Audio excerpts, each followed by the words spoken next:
Real Life Military, episode 19. So, in this episode, we're going to talk about free travel and how you can travel free as a military member. The last two episodes, we talked about one credit card, and then the other was about credit. So, in this one, I'm going to go step by step on how this actually works with other cards that I have and my personal experience on how I use my travel or how I use my credit cards to travel for free. But at first, I'm going to go over how this works. So you first apply for a credit card and you have to have the correct credit score for certain credit cards. So some of them are 720, some of them are 560. You have to look that up. And that's where the last video I talked about credit history.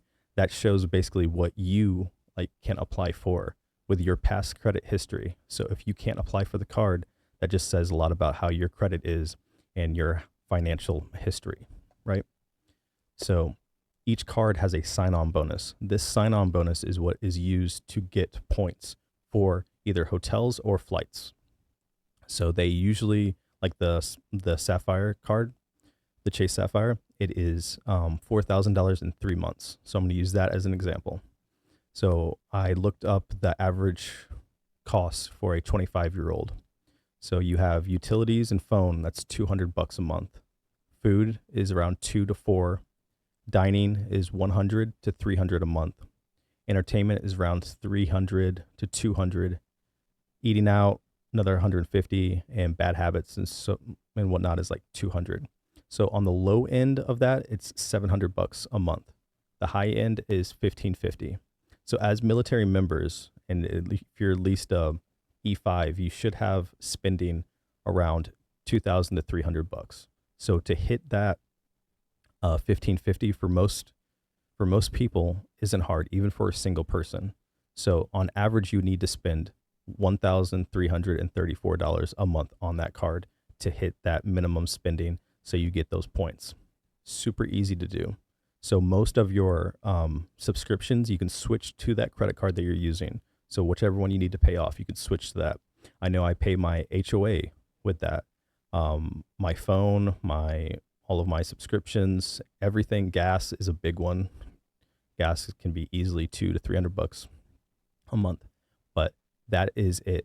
Basically, if you can't do that, or you don't think you can, or you're getting ready to have a card, go ahead and save a couple months and get $1,500 extra that you're going to use on buying something to budget for paying off that credit card. Not extra stuff, but stuff that you can hold on to for a while. Wait until you can build up a little nest egg to take care of that credit card if you think that you can't hit that minimum spending. But it is that easy. Once you hit that minimum spending, you can go ahead and put that card to rest. So that's only step one of using these credit cards to travel for free. So not only do these cards give sign-on bonuses, they have some of them have an annual, you want to call it travel bucks for hotels or flights. So the Chase Sapphire card in particular, the one that I went over 2 episodes of, it has a $300 travel credit that you get every year. So for me and my wife each have this card. So that's $600 extra every year we can use for travel. And that is only one card. So that's our travel one. We have the Platinum card, I'm drawing a blank, the Amex Platinum. That gives you $200 in flight bucks that most people don't know. I know so many people that have that card that they don't know they have $200. They can basically credit onto their account. Every year they get 200. So me and my wife each have that card. That's another $200. So that goes from 600. So that's $1,000 right there. We also have a United card that gives us 125. So that's another 250. So that's 1250. And we each have a IHG card, which is another $100. So that gives us, and we switched all these to United. So they're on our United bucks. So we travel through United and we get that money back. So that's not that's not the sign-on bonuses at all. That's annually what I get every year. So every year we get right now around $1,500 every year for travel.